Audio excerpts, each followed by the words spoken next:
नमस्कार, मी हर्षाली. हितगुज या आपल्या खास कार्यक्रमामध्ये आपल्या सर्वांचं स्वागत. या कार्यक्रमात आपण विविध आजार, त्यावरील उपचार या संदर्भात चर्चा करत असतो आणि तज्ञांचं मार्गदर्शन देखील घेत असतो. आणि आजचा आपला विषय आहे सांधेदुखीवर मात शस्त्रक्रियेशिवाय. आणि यावर मार्गदर्शन करण्यासाठी आपल्या स्टुडिओमध्ये आलेले आहेत ऑर्थोपेडिक सर्जन आणि regenerative medicine specialist doctor Sharmila Tulpule. Doctor, स्वागत आहे तुमचं. नमस्कार. नमस्कार. डॉक्टर शर्मिला तुळपुळे यांच्याबद्दल थोडक्यात जाणून घेऊयात. डॉक्टर शर्मिला तुळपुळे या अतिशय यशस्वी व senior orthopaedic surgeon, regenerative medicine specialist आहेत. ते गेली 25 वर्ष ऑर्थोपेडिक सर्जरीज करत असून गेल्या 5 वर्षांपासून रिजनरेटिव्ह मेडिसिन या युरोप व अमेरिकेत विकसित होत असलेल्या शास्त्रात त्यांना प्रावीण्य मिळवलेलं आहे. त्या रिजनरेटिव्ह मेडिसिनमध्ये अमेरिकन बोर्ड सर्टिफाईड असून फ्रान्समध्ये ऑर्थोस्कोपीचं ट्रेनिंग त्यांनी घेतलेलं आहे. त्यांचे अनेक रिसर्च पेपर आंतरराष्ट्रीय जर्नल्समध्ये प्रकाशित झाले असून अनेक इंटरनॅशनल कॉन्फरन्सेसमध्ये त्यांची भाषणे देखील होत असतात. गेली अनेक वर्ष दुबईमध्ये ऑर्थोपेडिक आणि रिजनरेटिव्ह सेंटर चालवून मिळालेल्या यशानंतर अतिशय प्रगत अशी ही थेरपी भारतीय पेशंटसाठी उपलब्ध करून देण्यासाठी त्यांनी ऑर्थोबायोलॉजिक्स क्लिनिक मुंबईमध्ये देखील सुरू केलेलं आहे. चला तर विषयाला सुरुवात करूयात. तर डॉक्टर, सुरुवातीलाच माझा प्रश्न हा असेल की रिजनरेटिव्ह मेडिसिन, ऑर्थोबायोलॉजिक्स जसा आपला हा विषय आहे, म्हणजे एक्झॅक्टली काय?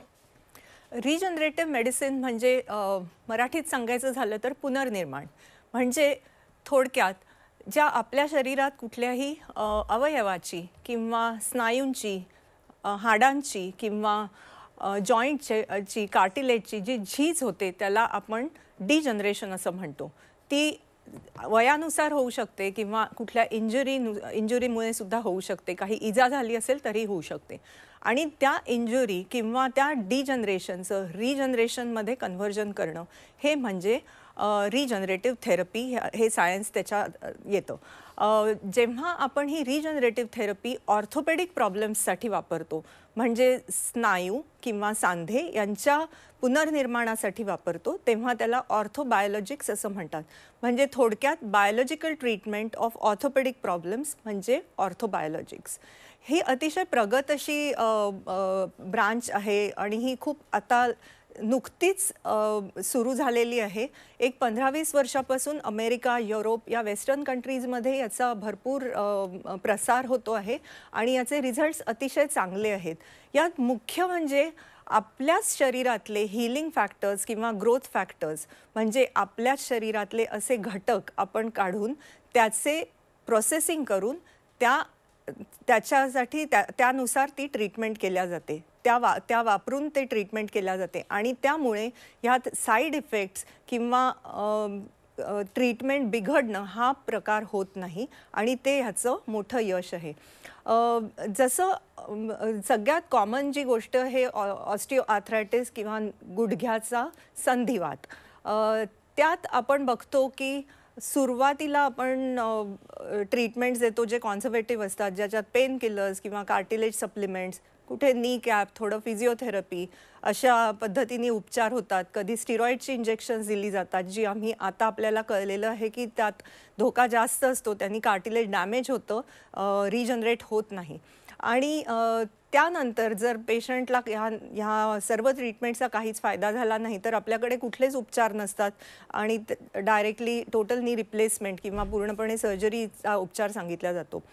मीही हेच करत होते.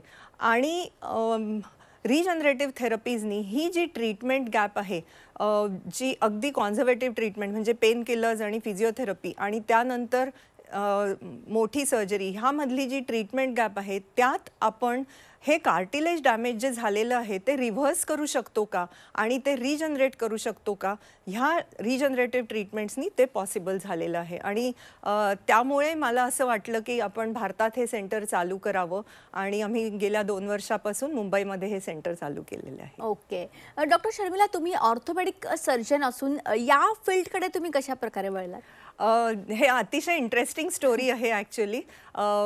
मी ऑर्थोपेडिक सर्जन गेले 25 ते 30 वर्ष मी ऑर्थोपेडिक सर्जरीज करते आहे आणि मला नेहमी वाटायचं की जेव्हा आपण कार्टिलेज जे डॅमेज झालेलं आहे आणि जे ते कधीच रिजनरेट होत नाही स्वतःहून, कारण त्याला ब्लड सप्लाय नसतो. कार्टिलेज किंवा टेंडन्स किंवा जे डिफिकल्ट टू ट्रीट टिश्यूज आहेत बॉडीमधले ते, आणि त्या पेशंट्सना ज्यांना ऑपरेशनची तर वेळ आलेली नाही आहे, पण त्यांना डायग्नोसिस तर झाला आहे आर्थरायटिसचा, तर ह्या मधल्या काळात अनेक वर्ष आम्ही फक्त वाट बघतो की ह्यांचा जॉईंट तयार होईल रिप्लेसमेंटसाठी. म्हणजे काय, तर आपण डॅमेज पूर्णपणे होण्याची वाट बघतो. आणि हे मला खूप चूक वाटायचं नेहमी. आणि जसं मला चान्स मिळाला अमेरिकेत रिजनरेटिव्ह मेडिसिनचं ट्रेनिंग घेण्याचा आणि त्याच्यात प्रावीण्य मिळवण्याचा, तसं मी सुरुवात केली हळूहळू ट्रीटमेंट्स करायला पेशंटची. आणि माझ्या असं लक्षात आलं की ह्या ट्रीटमेंट्सनी सर्जरीची, माझा नंबर सर्जरीचा कमी होतोय, माझे सर्जरीचे ॲक्च्युअल पेशंट्स कमी होत आहेत, पण माझे पेशंट्स तर अतिशय खुश आहेत कारण ते बरे होत आहेत.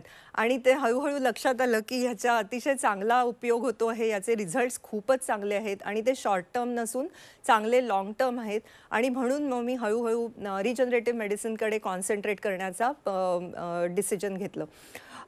एक मी छोटंसं गंमत म्हणून उदाहरण देते नेहमी, की जसं एक 40 वर्षापूर्वी आपण डेंटिस्टकडे गेलो आणि जर दाताची कीड जर सुरू झाली असेल, तर डेंटिस्ट तेव्हा सांगायचे, जेव्हा रूट कॅनाल एवढं सगळीकडे केला जात नव्हतं, तेव्हा ते सांगायचे की ही कीड पूर्णपणे वाढू दे, सगळा तुझा दात खराब होऊ दे आणि त्यानंतर मी काढीन. सो डेंटल एक्स्ट्रॅक्शन हीच ट्रीटमेंट होती. आम्ही आत्ता सध्या ऑर्थोपेडिक आर्थरायटिसचे जे केसेस असतात, जॉईंट आर्थरायटिसचे जे केसेस, त्यात आम्ही एक्झॅक्टली तेच करत असतो.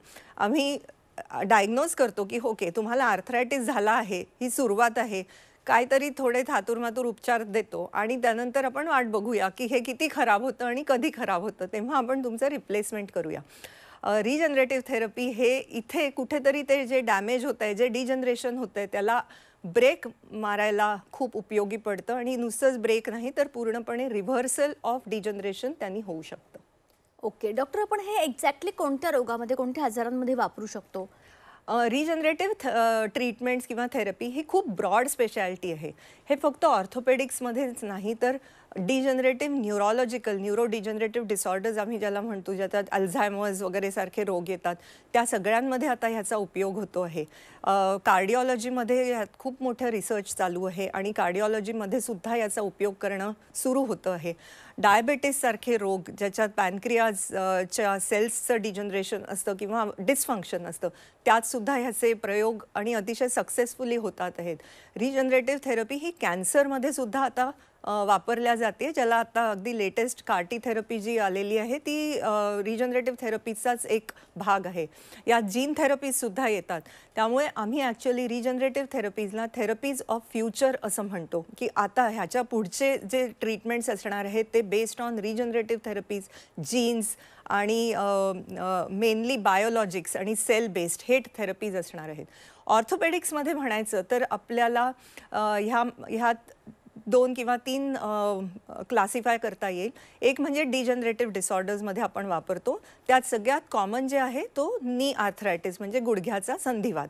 हा रोग सगळ्यात जास्त कॉमन आहे. बाकीच्या जॉईंट्सचेही संधिवात होतात आणि त्यासाठी सुद्धा ह्याचा उपयोग छान होऊ शकतो.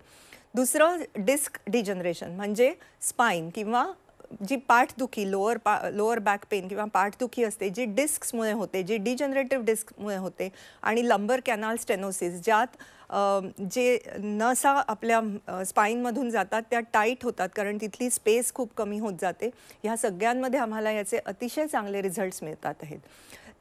दुसरं जे आहे ते स्पोर्ट्स इंजुरीज आणि टेंडन्स म्हणजे जे मसल्स असतात त्याचा एंड जो असतो त्याला आम्ही टेंडन म्हणतो, त्याचे डिजनरेटिव्ह डिसऑर्डर्स आणि स्पोर्ट्स इंजुरीजमध्ये खांद्याचे इंजुरीज किंवा गुडघ्याचे इंजुरीज, ज्यात आपण खूप कॉमनली ऐकलं असेल ACL म्हणजे अँटिरियर क्रुशिएट लिगामेंट, त्यातलं पार्शल जे टेअर असतं ते आपण ह्यांनी ट्रीट करू शकतो. मीडियल मेनिस्कस किंवा लॅटरल मेनिस्कस म्हणजे गुडघ्यामध्ये असलेल्या गाद्या, त्यांना काही प्रकारचे ज्या इजा असतात त्या ह्यांनी ट्रीट होऊ शकतात. बाकी बरेच असं लिस्ट ऑफ टेंडन्स आहेत किंवा टेंडिनोपॅथीज आहेत ज्याला आपण खूप चांगले ह्याच्यानुसार उपचार करू शकतो. तिसरं जे कॅटेगरी आहे ती ऑटो इम्युन डिसऑर्डर्स आणि इन्फ्लमेटरी जॉईंट डिसीजेस असं म्हणता येईल. साध्या शब्दात आंबात, म्हणजे रुमॅटॉइड आर्थरायटिस हा जो ऑटोइम्युन डिसऑर्डर आहे ती, किंवा सोरियाटिक आर्थरायटिस, अँकिलोजिंग स्पॉन्डिलायटिस, या सर्वांमध्ये ह्याचे खूप चांगले आम्हाला रिझल्ट्स मिळाले आहेत. आणि आता जो लेटेस्ट ह्यात अजून एक भर पडलेली आहे ऑटोइम्युन डिसऑर्डर्समध्ये, ती आहे लाँग कोविडची. कोविडनंतर बऱ्याच लोकांना हा त्रास होतोय की ते पुन्हा पूर्णपणे प्री कोविड स्टेटसला जाऊ शकत नाही आहे. म्हणजे जे आधी त्यांची जेवढी क्षमता होती त्या क्षमतेला ते पोहोचू शकत नाही आहे. त्यासाठी सुद्धा ह्या थेरपीचा खूप चांगला उपचार होऊ शकतो. ओके, आता याचे काही प्रकार आहेत का? आहेत तर ते कोणते आहेत आणि त्याचे काय फायदे आहेत? रिजनरेटिव्ह थेरपीचे अनेक प्रकार आहेत. त्यात मुख्य ॲलोजेनिक आणि ऑटोलॉगस असं म्हणता येईल. ॲलोजेनिक म्हणजे दुसऱ्या कुठल्या तरी सोर्समधून आपण सेल्स घेतो ते. ऑटोलॉगस म्हणजे पेशंटच्या स्वतःच्या शरीरातून घेतलेले घटक. हे घटक आयदर ब्लड किंवा सेल्स असे होऊ शकतील. आपण अगदी कॉमन याच्यात म्हणायचं झालं तर अगदी बेसलाईन जी आमची थेरपी असते त्याला प्लेटलेट रिच प्लाझ्मा थेरपी म्हणतो आम्ही. त्यात आम्ही रक्त घेतो रुग्णाचं, त्यातून प्लाझ्मा सेपरेट करून प्लेटलेट्स नावाचे सेल्स कॉन्सन्ट्रेट करतो आणि त्याची इंजेक्शन्स देतो. प्लेटलेट हे ग्रोथ फॅक्टर्सनी अतिशय रिच अशी सेल असते आणि त्यामुळे त्याचा खूप उपयोग होतो. दुसरी जी थेरपी आहे यातली ती स्टेमसेल थेरपी. ती सुद्धा पेशंटच्या स्वतःच्या बॉडीतून काढलेले स्टेमसेल्स आम्ही घेतो. त्यात दोन प्रकार असतात, एक बोन मॅरो आणि एक फॅट. तुम्हाला खूप आश्चर्य वाटेल की फॅट म्हणजे चरबी हा अतिशय रिच सोर्स ऑफ स्टेमसेल्स आहे. म्हणजे इन फॅक्ट 1 ml आपली चरबी जर आपण 1 मिलीलिटर घेतली तर त्यात 1 लाख ते 10 लाख स्टेमसेल्स असतात. आणि त्यामुळे चरबी हा खूप पॉवरफुल सोर्स आहे स्टेमसेल्सचा. त्यात आम्ही अगदी थोडक्यात सांगायचं तर लोकल ॲनेस्थेटिकमध्ये आम्ही थोडीशी चरबी घेतो पेशंटची, त्याला लगेच प्रोसेस करतो. एक 40 मिनिटाचं प्रोसेसिंग असतं आणि ते इंजेक्शन स्टेमसेल्स आम्ही पुन्हा देतो आणि त्याचे अतिशय चांगले रिझल्ट्स आम्हाला दिसले आहेत. जी तिसरी थेरपी आहे ज्यात आम्ही स्पेसिफिकली ऑर्थोबायोलॉजिक्स क्लिनिक हे अतिशय नावाजलेलं आहे त्याच्यासाठी, ती आहे gold induced autologous condition Serum किंवा गोल्ड इंड्युस्ड सायटोकाईन थेरपी. थोडक्यात ह्यात आम्ही रक्त घेतो रुग्णाचं आणि त्याला ॲक्टिव्हेट करतो आम्ही सुवर्ण किंवा गोल्डचा उपयोग करून. तर गोल्ड का? तर गोल्ड हे अतिशय anti inflammatory, anti degenerative, immune modifier आणि अँटी आर्थरायटिक असा एलिमेंट आहे. आपल्या भारतात 2-2.5 हजार वर्षापासून आयुर्वेदात सुवर्णाचं अतिशय महत्त्व सांगितलेलं आहे. त्याच्या बऱ्याच थेरपीज आहेत. सुवर्ण भस्म म्हणजे शेवटी गोल्ड नॅनो पार्टिकल्सची ट्रीटमेंट होती. पण डायरेक्ट आपण जर बॉडीमध्ये गोल्ड दिलं तर ते हेवी मेटल असतं आणि त्याची टॉक्सिसिटी होऊ शकते. त्यामुळे ह्या ज्या थेरपीमध्ये आम्ही जे करतो गोल्ड इंड्यूस सायटोकाईन, यात आम्ही रक्ताशी त्याचं रिॲक्शन करवून नंतर फिल्ट्रेशन करतो. तर त्यामुळे आपण जे सिरम तयार करतो ते अतिशय पॉवरफुल असतं आर्थरायटिस आणि इम्यून सिस्टीमसाठी, पण त्यात ॲक्च्युअल गोल्ड नसतं आणि त्यामुळे ते जास्त सेफ असतं. ह्याचे आम्हाला अतिशय चांगले रिझल्ट्स मिळतात आहेत आर्थरायटिसमध्ये, स्पाईनच्या एलिमेंट्समध्ये, डिस्क डिजनरेशनमध्ये आणि ऑटोइम्युन डिसऑर्डर्समध्ये सुद्धा. सो हे 3 मुख्य प्रकार आपण म्हणू शकतो ऑर्थोबायोलॉजिक्स किंवा ह्या एलिमेंट्सचे, या ट्रीटमेंट्सचे. ओके, तर रिजनरेटिव्ह थेरपीमुळे TKR म्हणजे सांधे प्रत्यारोपण आपल्याला टाळता येऊ शकतं का? हा अतिशय कॉन्ट्रोव्हर्शियल प्रश्न आहे की सांधे प्रत्यारोपण किंवा TKR हे आपण कम्प्लिटली टाळू शकतो का? ह्यात माझं उत्तर असं राहील की हे डिपेंड करतं की तुमच्याकडे पेशंट कुठल्या स्टेजला येतो आहे. आपण जनरली ऑस्टिओआर्थरायटिस किंवा गुडघ्याचा जो आर्थरायटिस आहे, गुडघेदुखीचा जो रोग आहे, तो आपण 4 स्टेजेसमध्ये डिव्हाइड करतो, ग्रेड 1 टू ग्रेड 4. ग्रेड 4 हा अतिशय ॲडव्हान्स, ज्याच्यात डिफॉर्मिटीज झालेल्या असतात पेशंटला, जेव्हा पाय वाकलेले असतात, पेशंटला चालता येत नाही आणि पाय मूव्हमेंटसुद्धा कम्प्लिटली रिस्ट्रिक्ट झाली असते. तर हे आपण बियॉन्ड रिजनरेटिव्ह थेरपी असं म्हणू शकतो की ह्यामध्ये त्याचा उपयोग फारसा होणार नाही. पण ग्रेड 3 किंवा ग्रेड 3+ अर्ली ग्रेड 4 यापर्यंत याचे अतिशय चांगले आम्हाला रिझल्ट्स मिळालेले आहेत आणि आम्ही ग्रेड 3 पर्यंत तर नक्कीच म्हणू शकतो की आपण TKR टाळू शकतो. ग्रेड 4 मध्ये सुद्धा जे पेशंट्स येतात ज्यांना TKR करायचंच नाही आहे, सर्जरीची मुळीच तयारी नाही आहे आणि त्यांच्यासाठी जेव्हा आम्ही ह्या ट्रीटमेंट्स केल्या तर त्यात सुद्धा त्यांचं क्वालिटी ऑफ लाईफमध्ये खूप फरक झाला, पण 100% त्याच्यात उपयोग होत नाही. त्यात मी म्हणेन की 50 ते 60% फरक पडतो जेव्हा खूप ॲडव्हान्स्ड आर्थरायटिस असतो तेव्हा. त्यामुळे ह्याचा अर्थ असा की आपण लवकरात लवकर आर्थरायटिस डिटेक्ट करून जर त्याची ट्रीटमेंट वेळेत केली तर आपण नक्कीच सर्जरी टाळू शकता. ओके. तर रिजनरेटिव्ह थेरपीचा स्पोर्ट्स इंजुरीमध्ये फायदा होऊ शकतो का डॉक्टर? स्पोर्ट्स इंजरी मी ॲक्च्युअली म्हणेन की स्पोर्ट्स इंजरीजचं कंप्लीट फील्ड हे रिजनरेटिव्ह ट्रीटमेंट्समुळे रेव्होल्युशनाइज झालेलं आहे. का?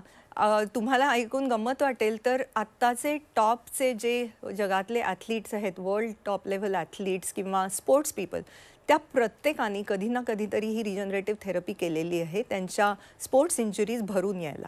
स्पोर्ट्स इंजुरीजमध्ये मुख्य नेहमी आयदर तुम्हाला मसल इंजुरीज किंवा टेंडन इंजुरीज होत असतात किंवा रिपीटेड सेम मूव्हमेंट रिपीट झाल्यामुळे टेंडिनोपॅथीज होत असतात, म्हणजे टेंडनचे डिजनरेशनचे प्रकार. त्यात अगदी जे कॉमन आहे ते रोटेटर कफ टेअर, जे खांद्यातला स्नायू असतो त्याला झालेली दुखापत, किंवा टेनिस एल्बो तुम्ही ऐकलं असेल, त्याच्यात एल्बोच्या टेंडनला झालेली दुखापत किंवा टेंडिनोपॅथी. ॲचिलिस टेंडिनायटिस म्हणजे टाचेच्या मागे जो टेंडन असतो त्याला झालेली दुखापत किंवा त्याला झालेलं इन्फ्लमेशन किंवा टेंडिनोपॅथी. गुडघ्यातले जे जसं मी मेन्शन केलं, गुडघ्यातले ACL हे लिगामेंटचं पार्शल टेअर किंवा मेनिस्कस म्हणजे गुडघ्यातल्या गाद्या असतात त्यांना झालेल्या इंजुरीज किंवा गुडघ्याच्या आजूबाजूला असणारे टेंडन आणि त्यांना झालेले इंजुरीज, ह्या सर्वांवरती ह्या रिजनरेटिव्ह थेरपीज अतिशय चांगले उत्कृष्ट काम करतात आणि अतिशय चांगले रिझल्ट्स येतात. यात मी आणखीन एक मेन्शन करते की गुडघ्याची जी वाटी असते त्याला आतून कार्टिलेज जे असतं त्याचं डिजनरेशन हे खूप कॉमन आहे आणि अगदी यंग लोकांमध्ये म्हणजे 18, 19, 20 वर्षाच्या मुलांमध्ये हे खूप कॉमन असतं, जे स्पोर्ट्समध्ये खूप ॲक्टिव्ह असतात आणि त्यासाठी ॲक्च्युअल खरी ट्रीटमेंट काहीच नाही आहे. त्यात आम्हाला ह्या रिजनरेटिव्ह थेरपीजमुळे खूप चांगले रिझल्ट्स मिळालेले आहेत. ओके. डॉक्टर, रिजनरेटिव्ह थेरपीचा बरेच जणांना संधिवाताचा त्रास असतो, तर संधिवातामध्ये काही फायदा होतो का? आणि सगळ्यात महत्त्वाचं म्हणजे याचे काही दुष्परिणाम आहेत का? थोडक्यात सांगाल? याचे दुष्परिणाम असे म्हणता येणार नाही, कारण आपण हे फक्त आमच्या ऑर्थोबायोलॉजिक्स सेंटरमध्ये आम्ही फक्त ऑटोलॉगस थेरपीज करतो, म्हणजे पेशंटच्या स्वतःच्या बॉडीतले घटक काढूनच आम्ही त्याचे ट्रीटमेंट करतो. त्यामुळे बाहेरून कुठलंही केमिकल, बाहेरून कुठलाही ड्रग किंवा काहीही दिल्या जात नाही. त्यामुळे हे अतिशय सेफ आहे आणि त्यामुळे साईड इफेक्टचं प्रमाण जवळजवळ निग्लिजिबल आहे. संधिवात तुम्ही म्हटलं त्याला आपण रुमॅटॉइड आर्थरायटिस किंवा ऑटोइम्युन डिसऑर्डर्समध्ये घेतो, त्याला मराठीत आमवात असं म्हणतात रुटीनली, आणि त्यात सुद्धा आम्हाला ह्याचे अतिशय चांगले रिझल्ट्स मिळाले आहेत. सोरियाटिक आर्थरायटिस ज्यात स्किनचं स्केलिंग निघतं, म्हणजे खूप पूर्ण लाल होते स्किन आणि त्याला बरेच पॅचेस येतात, त्याबरोबर आर्थरायटिस सुद्धा असतो आणि त्यात सुद्धा ह्याचे अतिशय चांगले आम्हाला रिझल्ट्स मिळालेले आहेत. ओके. तर या ट्रीटमेंटला किती वेळ लागतो आणि त्याचे इफेक्ट कधी दिसून यायला लागतात? आणि त्याचबरोबर भारतामध्ये ही ट्रीटमेंट वेलनोर किंवा पॉप्युलर अजूनपर्यंत का नाही आहे, याबद्दल थोडक्यात सांगाल? वेळ आपल्याकडे तेवढा कमी आहे. ही ट्रीटमेंट एक सेशनला जवळजवळ 40 मिनिटं ते 1 तास लागू शकतो. हे आपल्याकडे तो कुठल्या स्टेजला आलाय त्याच्यावर अवलंबून असतं. त्यामुळे 1 सेशन ते 4 सेशन्स ह्यात कुठलंही लागू शकतं. जनरली पूर्ण ट्रीटमेंट कंप्लीट व्हायला, जर 4ही सेशन्स करायचे असतील तर पूर्ण ट्रीटमेंट कंप्लीट व्हायला 12 ते 15 दिवस लागतात. दुष्परिणाम असे काहीही नाहीत आणि भारतामध्ये ही अजून वेल नोन किंवा पॉप्युलर झालेली नाही. हे याचं सिम्पल कारण की इथे अजून ट्रेनिंग अवेलेबल नाही आहे आणि त्यामुळे मी अमेरिकन बोर्ड ऑफ रिजनरेटिव्ह मेडिसिनचं आमच्याशी कोलॅबोरेशन केलेलं आहे आणि आमच्या दादरच्या सेंटरला ह्याचे आम्ही training courses orthopaedic surgeons, pain specialist, rheumatologist, neurologist यांच्यासाठी आम्ही हे कोर्सेस चालवतो आणि आम्ही त्याची नुकतीच सुरुवात केली आहे आणि आम्हाला भारतातली आम्ही एकमेव संस्था आहे ज्यात आम्ही अमेरिकन बोर्ड अफिलिएटेड आहोत. ओके. आता एक शेवटचा प्रश्न मी विचारेन की सर्व वयोगटातील पेशंट्समध्ये हे करता येतं का? जेव्हा पेशंट 16 ते 17 वर्षाच्या पुढे म्हणजे अडल्ट आणि 90पर्यंत आम्ही हे उपचार केलेले आहेत. इनफॅक्ट माझा सगळ्यात मोठा पेशंट होता तो 93 वर्षाचा होता आणि त्यांनी खूप चांगलं रिस्पॉन्ड केलं. माझा यंगेस्ट पेशंट आतापर्यंत 17 वर्षाचा होता आणि हे 17 ते म्हणजे मी 16-17 ते पुढे 90पर्यंत तरी मी म्हणेन की हे अतिशय सेफ आहेत. ह्यात फक्त वयानुसार आम्ही वेगळे कुठलं ट्रीटमेंट द्यायची ते फक्त आपल्याला बघायला लागतं, पण आपण करू शकतो. ओके, तुम्ही या ठिकाणी याला खूप चांगलं मार्गदर्शन केलं, त्यासाठी तुमचे मनापासून धन्यवाद. नमस्कार. तर प्रेक्षकांनो, आजचा आपला विषय होता शस्त्रक्रियेशिवाय आपण सांधेदुखीवर कशा पद्धतीने मात करू शकतो. तर त्यासाठी आपल्या इथे डॉक्टर शर्मिला तुळपुळे येऊन यांनी खूप चांगलं मार्गदर्शन या ठिकाणी केलेलं आहे. तर तुम्हाला या संदर्भात काही क्वेरी असतील, काही अधिक माहिती हवी असेल, ट्रीटमेंट हवी असेल किंवा डॉक्टरांशी कनेक्ट व्हायचं असेल तर तुम्हाला स्क्रीनवर जे काही नंबर्स दिसत आहेत त्यावर तुम्ही डॉक्टरांशी कॉन्टॅक्ट करू शकता. कार्यक्रमात आता वेळ झाली इथेच थांबण्याची. नमस्कार.